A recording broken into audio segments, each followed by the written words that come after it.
We have several subjects that we're going to talk about. We're going to try to get them in here real quick. We know we can't go 2 hours. But the first one I want to talk about, and I want to really pose these questions to you all, is number one is emerging threats. And those are emerging technology threats. What threats do you see that are new kind of upcoming threats that businesses need to at least have heard of and be aware of to look at that may pop up in the future for them?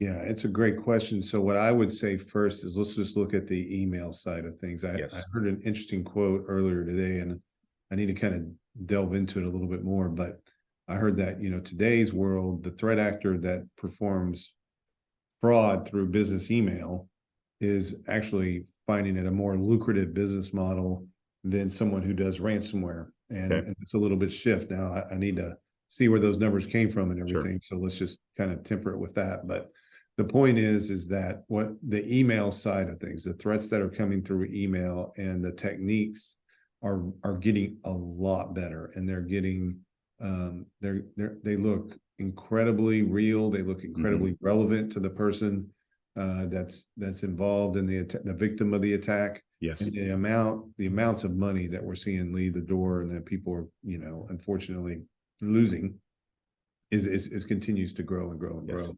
Yes. So I would say those email threats, even with multi-factor authentication, is incredibly important to have that. But we're seeing attackers find ways to even get around that or to leverage that. And so, you always got to stay on your top of your toes. If you implemented MFA, multi-factor authentication, a few years ago, you probably need to look at that and reconfigure it, because there's ways of doing multi-factor authentication today to deal with those emerging threats that didn't exist a few years ago. And fortunately, the technology providers of those MFA solutions have done their jobs and improved their products to deal with that. Now, on the other side of things, I would say, like, look, the vulnerability, threat actors taking advantage of vulnerabilities is the biggest one. Okay. I mean, we still see it. I mean, we have cases that come in that someone's has taken advantage of a firewall vulnerability. That sometimes that firewall vulnerability might have only been out a week. Sometimes it's been out months, and it was just never addressed. I mean, we've had cases where a company might have 20, firewalls, and they're all updated except for one. Yeah. Right. So all it takes is that one to get in. So that's really important. In the last couple of years, there's been quite a few vulnerabilities with Microsoft Exchange on premise. And, people rushed and patched those systems. Right. But what they didn't do was realize that they'd already been exploited. And so even though they patched it, that patching only helped them if they hadn't been attacked yet. But if they had already been attacked, the damage had been done, the door was open, and so people could get in. I think today or yesterday, there was a release of a vulnerability with Chromium, which is which is Google Chrome, which a lot of applications use that have browser functionality. I had a friend of mine put it best. It's like if you have anything that displays GIFs or JPEGs from an online perspective, it's probably vulnerable. So interesting. There's been some updates about that, but the point I'm making is that's the biggest one right there, is the vulnerabilities and bad guys taking advantage of those vulnerabilities much more quickly than they ever have been. And sometimes they even, like in the case of this proxy shell one, the Exchange ones, they knew about the vulnerability before everybody else. So they were already in the systems before you even knew you had to patch those Exchange servers. It's a 0 day, right? That's kind of the term used for that. That's 0 day. What's interesting about that is I almost say, like, that's almost like a negative day. Right. Because 0 day usually say, look, this is like right here and now, take care of it. And I think, Dan, that goes back to you talking about the difference between security and IT. IT says, hey, look, we'll get that patch and we'll get that scheduled during our maintenance window, right? Sure. Security says, hell no, you're going to patch and reboot that stuff right now. Right. It's better to disrupt the business than have the business compromised. So so that those are the main things we see, especially affecting small and medium-sized businesses. For sure. Agreed. One of the business lines that we've started selling in the last year with our we have 3 tiers of product, and the client can get the sort of the medium tier, and that's what most people get. But with our 3rd tier, vulnerability management is added into that tier. And that's relatively new for us. Now, we normally, with the care and feeding of networks and computers and stuff, we patch stuff there's some brackets around when and what we patch and what's billable and what's not. But we've added this whole other layer of vulnerability management where we, use platforms that can report on the vulnerabilities daily or basically in real time. And then we sell our clients a bucket of hours to remediate those vulnerabilities just month over month over month over month. And it turns into a program as opposed to like a once a year project to go in and update all of your hardware and everything else. For small clients, I want to call this out for a second. For small businesses, you may want to ask your IT guy, well, when is the last time you patched your firewall or patched the switches or, patched any other piece of hardware? And the answer might be never, because it's interruptive. It's kind of not at the front of mind. It's not something that's going to bug you about it inherently, so you do it.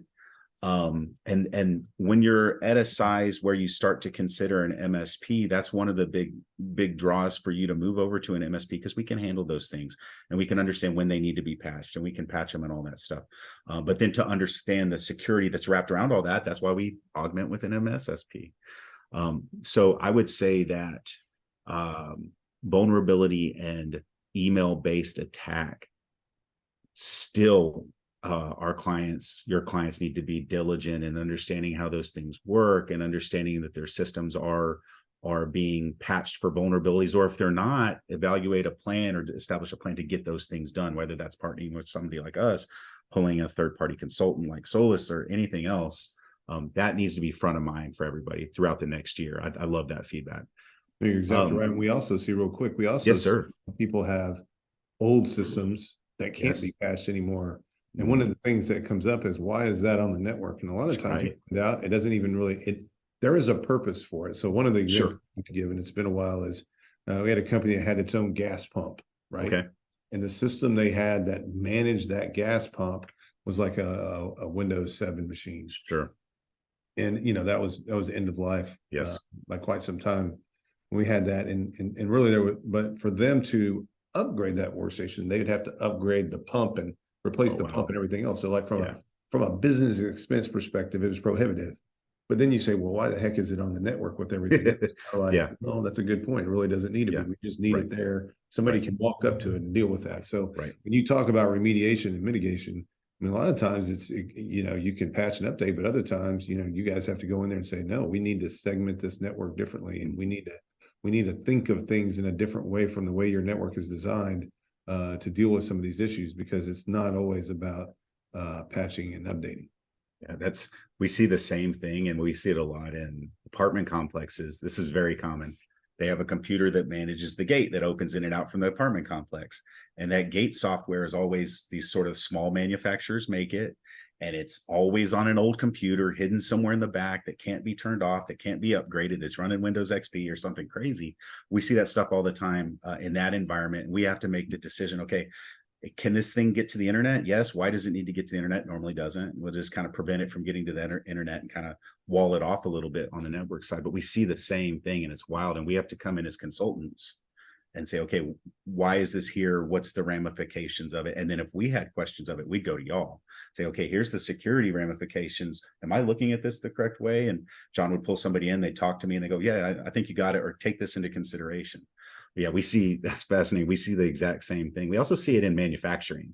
There'll be some manufacturing machine that has a computer that runs it, the same exact thing. And we'll do a scan at new potential clients. We'll scan their environment. Why do you have Windows 7 computers? Why do you have Windows XP computers? It's always something like that. That's wild.